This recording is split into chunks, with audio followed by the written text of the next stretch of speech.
बिस्मिल्लाहिर्रहमानिर्रहीम। अस्सलामुअलैकुम। सुल्तान सलाहुद्दीन अय्यूबी रहमतुल्लाह अलैह ने अली बिन सफ़ियान से कहा, मैं जो देखना चाहता था वो मैंने देख लिया है। ये सूडानी हंगामा आराई की आदि है। तुम कहते हो इनमें जज्बा नहीं है, मैं देख रहा हूँ इनमें किरदारी भी नहीं है, इनमें किरदार भी नहीं है। इस फ़ौज को अगर तुम लड़ने के लिए मैदान जंग में ले गए तो ये लड़ने के बजाय अपनी जान बचाने की फ़िक्र करेंगे और माल गनीमत लूटेंगे, और जो भी इनके हाथ में जो खूबसूरत लड़कियां लगी ये इनके साथ ज़िना और बदकारी करेंगे और मफ्तू की औरतों के साथ वाशाना सलूक करेंगे। इसका इलाज ये है कि अली बिन सफ़ियान ने कहा, आपने जो फ़ौज मिस्र के मुख्तलिफ़ खितों से भर्ती की है इसको नाजी के 50,000 फ़ौज में मदगम कर लें। अच्छे सिपाहियों के साथ मिलकर बुरे सिपाही अपनी आदतें बदल दिया करते हैं। सुल्तान ने मुअज़्ज़म मुस्कुराए और कहा, तुम यकीनन मेरे दिल का राज जानते हो। मेरा मंसूबा यही है जो मैं अभी तुम्हें बताना नहीं चाह रहा था, तुम इसका जिक्र किसी से ना करना। अली बिन सफ़ियान में ये वसफ़ थी कि वह दूसरे के दिल का राज जान लेता था और गैर मामूली तौर पर ज़हीन था। वो कुछ और कहने ही लगा था कि इनके सामने मुशाले रोशन हुई। ज़मीन पर बेशकीमती कालीन बिछे हुए थे। शहनाई और सारंग का ऐसा मीठा नगमा उभरा के मेहमानों पर सन्नाटा छा गया। एक तरफ से नाचने वालियों की कतार नमूदार हुई। 20 लड़कियां ऐसे बारीक और नफीस लिबास में चली आ रही थी, इनको जिस्मों का अंग अंग नजर आ रहा था। हर एक का लिबास बारीक चुंगा सा था जो शानों से टुकनों तक था, और इसी रेशम का हिस्सा नजर आ रहा था जिसका इन्होंने लिबास पहना हुआ था। लड़कियों की चाल से यह ढीला ढाला लिबास हिलता हुआ तो यूं लगता जैसे फूलदार पौधों की डलियां हवा में तैरती हुई आ रही हों।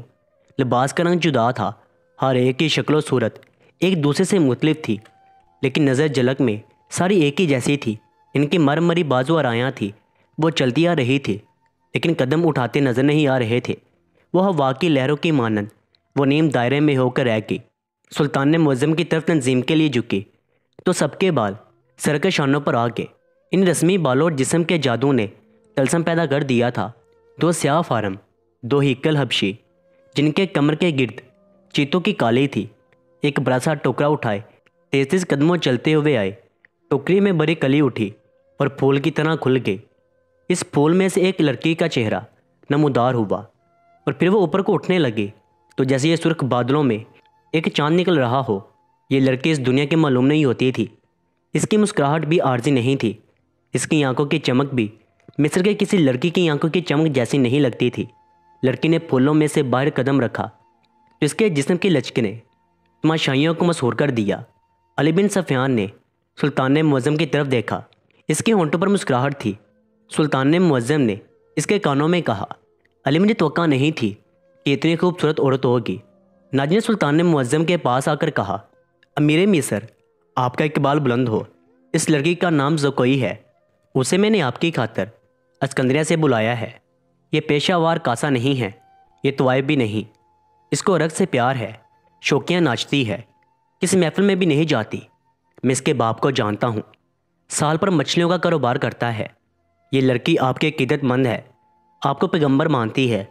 मैं इत्तेफाक से इसके घर इसके बाप से मिलने गया तो इस लड़की ने सुना है सुल्तान मुअज़्ज़म अमीर मिस्र बनकर आए हैं। अल्लाह के नाम पर मुझे इसे मिलवा दो। मेरे पास अपनी जान और रक़्स के सिवा कुछ भी नहीं है जो मैं इस अजीम हस्ती के पाँव में पेश कर सकूँ। काबिल सद एहतराम अमीर, मैंने आपसे रक़्स और नाच की इजाज़त इसलिए मांगी थी कि मैं इस लड़की को आपके हजूर पेश करना चाहता था। सुल्तान ने मुअज़्ज़म ने कहा कि आपने उसे बताया था कि मैं किसी लड़की को रक़्स या अरियाने की हालत में अपने सामने नहीं देख सकता। ये लड़कियां जैसे आप मबलूस लाई हैं बिल्कुल नंगी हैं। सुल्तान ने मुअज़्ज़म ने कहा, नाजी ने कहा, आली मुकाम मैंने बताया था कि अमीर मिस्र रक़्स को पसंद नहीं करते, लेकिन ये कहती थी कि अमीर मिस्र मेरा रक़्स पसंद करेंगे क्योंकि इसमें गुनाह की दावत नहीं। ये एक वास्त लड़की का रक़्स होगा। मैं अय्यूबी के हजूर अपना जिस्म नहीं अपना रक़्स पेश करूँगी। अगर मैं मर्द होती तो सुल्तान के जान की हिफाजत के लिए मुहाफ़िज़ दस्ते में शामिल हो जाती। नाजी ने खसियाना होकर कहा, आप क्या कहना चाहते हैं? अपने पास बुलाकर अय्यूबी ने कहा कि तुम लोगों के सामने अपना जिस्म नंगा करके बहुत अच्छा नाचती हो। उसे इस पर शाबाश दो कि तुमने मर्दों के जिनसी जज्बात भड़काने में खूब महारत हासिल की है। सुल्तान मुअज़्ज़म ने पूछा तो नाजी ने जवाब दिया, नहीं अमीर मिस्र, मैं उसे इस वादे पर यहाँ लाया हूँ कि आप उसे शर्फ बाज़याबी बख्शेंगे। ये बड़ी दूर से इसी मैदान पर आई है। ज़रा देखिए उसे, इसकी रक्स में पेशा वारना तासुर नहीं, खुद स्पुर्दगी है। देखिए वो आपको कैसे नज़र से देख रही है। बेशक इबादत सिर्फ अल्लाह की जाती है, लेकिन ये रक्स की अदाओं से, अकीदत से आपकी इबादत कर रही है। आप उसे अपने खेमे में अंदर आने की इजाज़त दें, थोड़ी सी देर के लिए। उसे वो माँ समझे जिसकी कोख से इस्लाम के जानबाज पैदा होंगे, या अपने बच्चों को फ़ख्र से बताया करेगी कि मैं सुल्तान मुअज़्ज़म से तन्हाई में बातें करने का शरफ हासिल कर चुकी हूँ। नाजी ने नहायत पुरअसर और खुशमदी लहजे में सुल्तान मुअज़्ज़म से मुनावा लिया कि ये लड़की जिसे नाजी ने एक बर्दा फरोशे ख़रीदा था, शरीफ बाप की बाअस्मत बेटी है। नाजी ने सुल्तान मुअज़्ज़म से कहलवाया कि अच्छा उसे मेरे खेमे में भेज देना। ज़कोई नहायत आस्ता आस्ता जिस्म को बल देती और बार बार सुल्तान मुअज़्ज़म की तरफ देखकर मुस्कुरा रही थी। बाकी लड़कियां तितलियों की तरह, जैसे इसके पास राही नाचकोद वाला रक्स नहीं था। शोलों की रोशनी में कभी तो यूं लगता था जैसे हल्के नीले शफाफ पानी में जल परियां तैर रही हों। चांदनी का अपना एक तासर था। सुल्तान मुअज़्ज़म के मुतल्लक कोई नहीं बता सकता था वो बैठकर क्या सोच रहा था। नाजी के सिपाही जो शराब पीकर हंगामा आराई कर रहे थे, वो भी जैसे मर गए थे। ज़मीन और आसमान पर वजद ताड़ी था। नाजी अपनी कामयाबी पर बहुत मसरूर था और रात गुजरती जा रही थी। नसफ़े शब के बाद सुल्तान मुअज़्ज़म अपने खेमे में दाखिल हुआ जो नाजी ने नस्ब किया था। अंदर इसने कालीन बिछा दिए थे। पलंग पर चीते की खाल की मानद पलंग पुष्ट था। फनूज रखवाया था। इसकी हल्की नीली रोशनी सैर की शफाफ चांदनी की मानद लगती और अंदर की फ़ज़ा अतरबेज़ थी। खेमे के अंदर रेशमी पर्दे अवेज़ा थे। नाजी सुल्तान मुअज़्ज़म के खेमे में अंदर गया और कहा इससे ज़रा सी देरी के लिए भेज दो, मैं वादा खिलाफ़ी से बहुत डरता हूँ। सुल्तान मुअज़्ज़म ने कहा और नाजी हिरन की तरह चौकरियाँ बरता खेमे से बाहर गया। पूरा ही वक्त गुजरा था कि सुल्तान मुअज़्ज़म के मुहाफ़िज़ों ने एक रकासा को इसके खेमे की तरफ आते देखा। खेमे की हर तरफ मशलें रोशन थी। रोशनी का ये इंतज़ाम अली बिन सफ़ियान ने किया था कि रात के वक्त मुहाफ़िज़ गिरदो बेस में अच्छी तरह से देख सकें। रकासा करीब आई तो इन्होंने उसे पहचान लिया। इन्होंने उसे रक्स करते देखा था। ये वही लड़की थी जो टोकरे में से निकली थी। वो जो कोई थी वो रक्स लिबास में थी। इसका जिस्म तौबा शिकन था। मुहाफ़िज़ों के कमांडो ने उसे रोक लिया। जो कोई ने बताया कि उसे अमीर मिस्र ने बुलवाया है। कमांडर ने उसे बताया कि ये इन अमीरों में से नहीं है कि ये तुम जैसी फहाशा लड़कियों के साथ रातें गुजारें। आप इनसे पूछ लें, मैं बिन बुलाए आने की जरूरत नहीं कर सकती। इनका बुलावा तुमको किसने दिया? कमांडर ने पूछा।